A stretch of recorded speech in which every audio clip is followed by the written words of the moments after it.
hot shop up here. And hot shop is just a universal term for a glass blowing studio. Everything's hot, you make glass out of it, it's our hot shop. Quick safety before we really get rolling. We just ask that nobody crosses the rope so you're all great where you're at. If any glass goes down there, don't touch it. It could be hot. It's never happened. I just like to say it. But if it does, I will go down there and get it, and then we'll pretend like it never happened. So that's all the thing. On to the team. Lead glass blower, the gaffer for this demo is going to be Matt. Let's give Matt a warm welcome. So he'll make a vessel. The team made this one the other day, yesterday, in fact. My name's Alton. I'll narrate the demo for you. Usually about 15 minutes long, and we'll try and hold any questions until after at this point. Just easier for us to answer them later. But we're happy to. So if you're curious about something, just hang out after the demo and let us know. So here we go.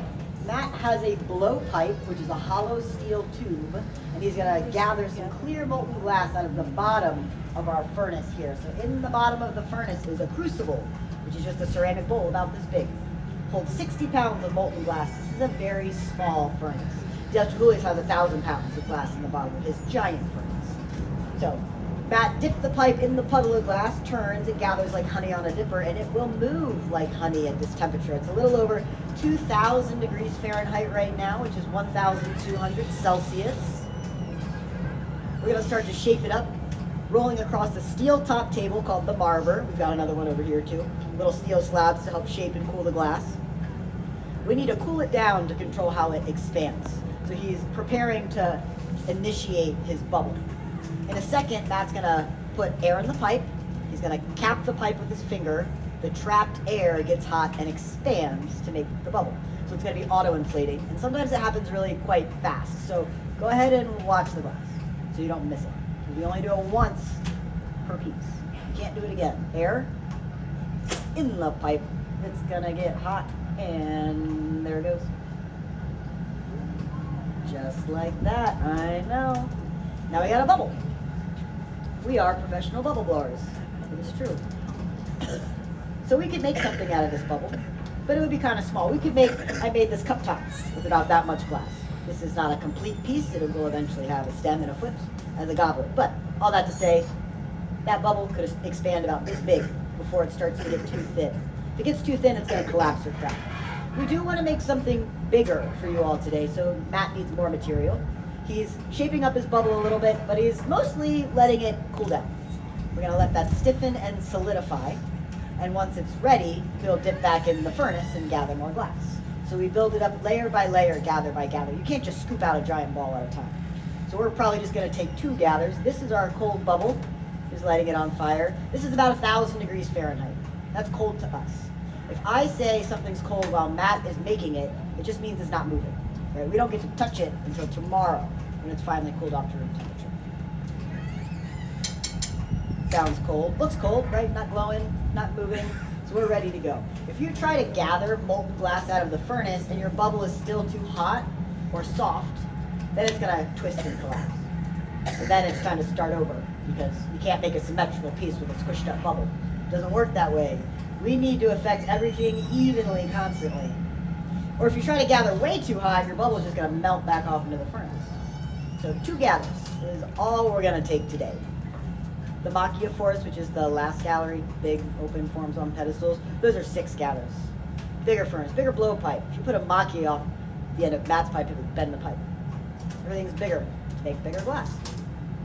So now we're blue. Matt's rolling through some frit. F-R-I-T is crushed up colored glass.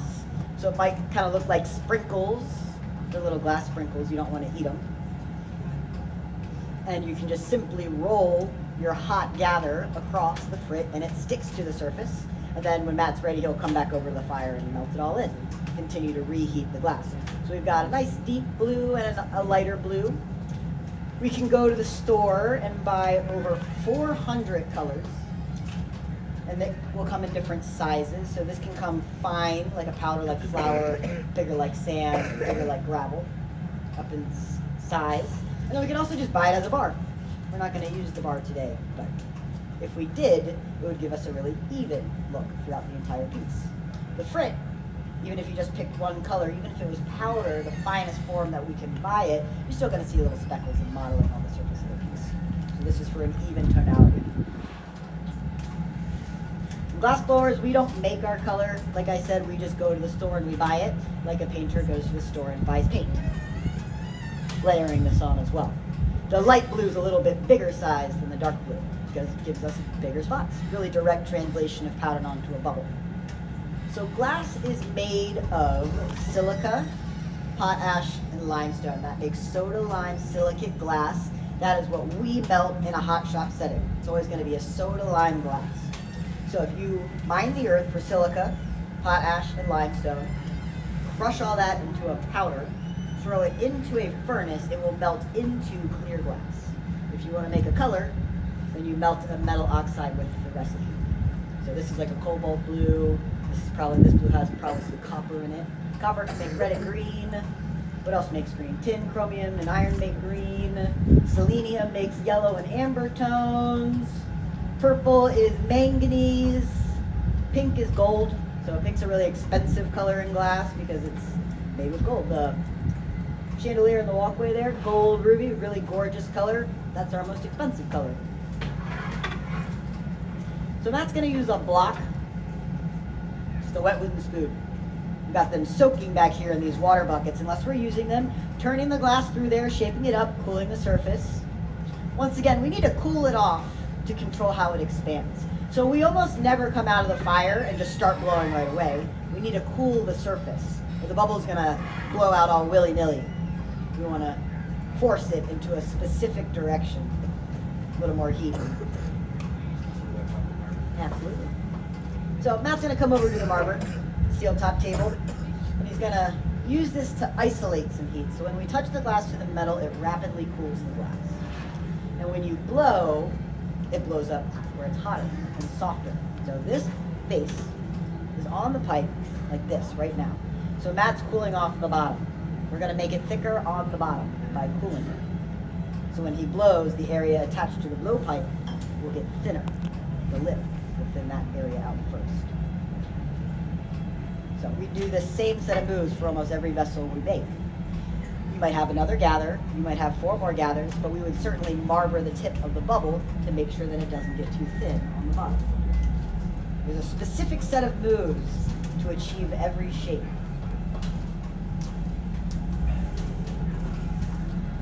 I'm going to heat up a tool for Matt. These are called the jacks. It's a bladed tool, and they work better when they're hot, so I do that. And then I'm going to come over here and coat them in some beeswax. We like to wax the blades of the jacks. It's the lubricant for the tool. We want these to be slippery when we use them, so wax them up.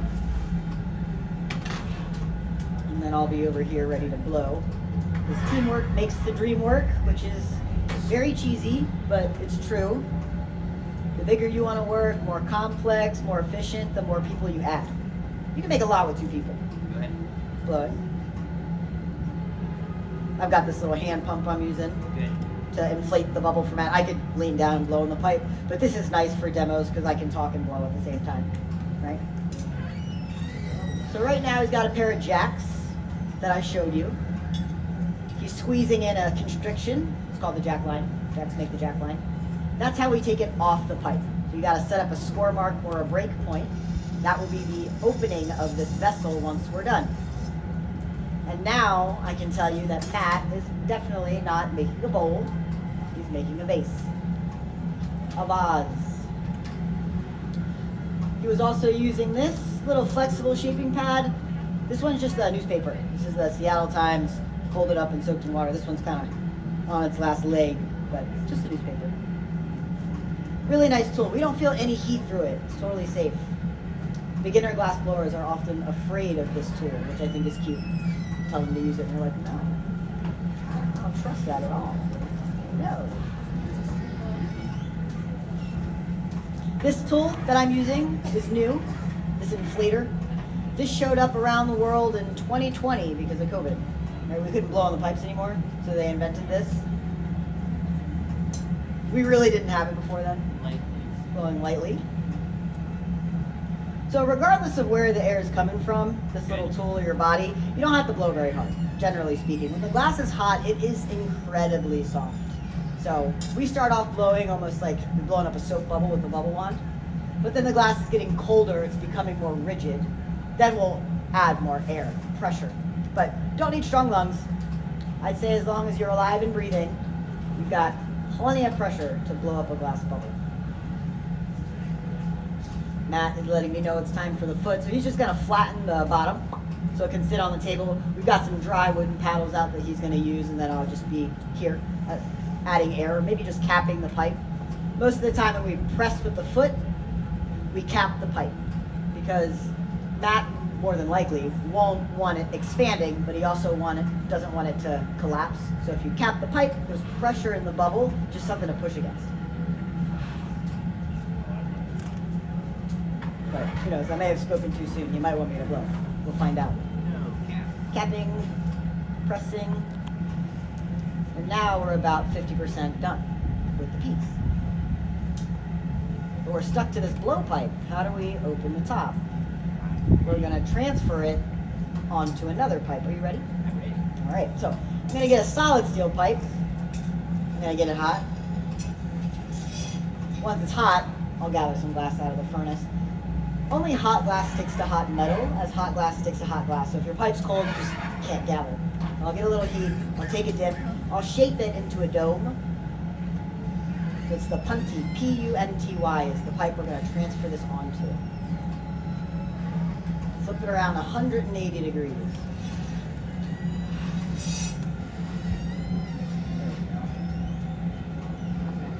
Going in.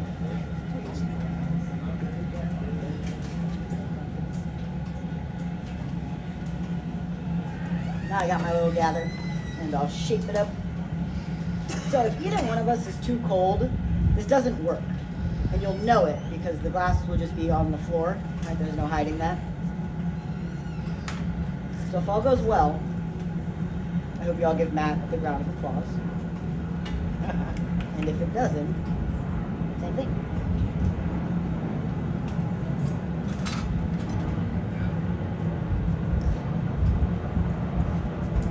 So we're on there. Should be, anyway. When Matt's ready, he'll put water in the jack line, that constriction, to make it cold quickly, thermally shock the glass. He'll tap the pipe, it should release over here. Here we go, a little water right there. Little tap of the pipe, and now we've transferred it over to this side. We did it! It worked! Doesn't always work. It's true. Your first couple years, you're breaking more than you're making in that very moment. Especially if it's two beginners in the studio, because no one knows what's going on. But that is certainly not the case right now. So Matt's going to look for center. He got a pretty good shot on there, so I don't know if he has too much adjusting to do. But sometimes you don't nail it perfectly bullseye during the transfer, so this is a time that we can adjust that. It's moving where it's attached to the pipe, but nowhere else. So we can grab the lip with tweezers and pretty forcefully push it around on the pipe and center it. But now it's getting colder back there. It's not moving so much anymore. We're going to start heating up the lip because that's what we want to shape. We're not going to get the foot hot again. We're done shaping that one. We like it the way it is.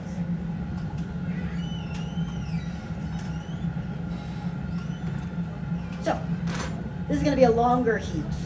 The opening was the coldest point on the blowpipe. Now it needs to be the hottest point to shape it. So this is a long heat in our process. And are you going to trim it, Matt? Matt? No? Okay. He's not going to do that. So he's going to come over here, use a pair of jacks, go on the inside turn, change angles. He also told me he wants to use the Sophietta. So this is just a cone attached to a straw. So if we can seal the opening with the cone, we can blow through the straw and add air from the side of the piece. Sophietta sounds fancy. It's an Italian word. We're very Italian, Venetian-based glass blowers here in Seattle and throughout most of the world, really. So a lot of our tools, our color techniques, the titles of our traditional forms are in Italian. But Sophietta just translates to little puffer because that's what it does. Now, if the piece was really long and Matt couldn't lean out far enough, I could help him out with a straight one and blow for him. And then I'm going to hang out with a paddle here. Touch the lip a little bit for him, make sure it's going to open nice and parallel to the foot. And then we'll see certain areas fill. Before this was metal, it was wooden, and it was just a cone on a stick, and we'd soak it in water, and then you'd seal the cone to the lip, and it would steam, and steam would fill the form. So steam stick. A little more control with the metal ones. All of our hand tools are individually made by blacksmiths for the glass blower. There's no factory on the planet that's producing these. So there's some more tool makers coming out of the woodworks, but I would say that there's easily less than 30 people worldwide that really focus on glass tools. A couple of years ago, I would have said 10. So there are really a lot more people becoming interested in it. So if you're a blacksmith and you want to try something new, glass tools, we want to buy your tools. Which is true. We're excited. The new tool makers come out. We want to use a pair, see how they feel. If you go into a glass blower studio that's been blowing glass for like 40 years, they'll have like 20 pairs of jacks. You don't need 20 pairs of jacks. You need a little pair, a medium pair, and a big pair. That's all you need.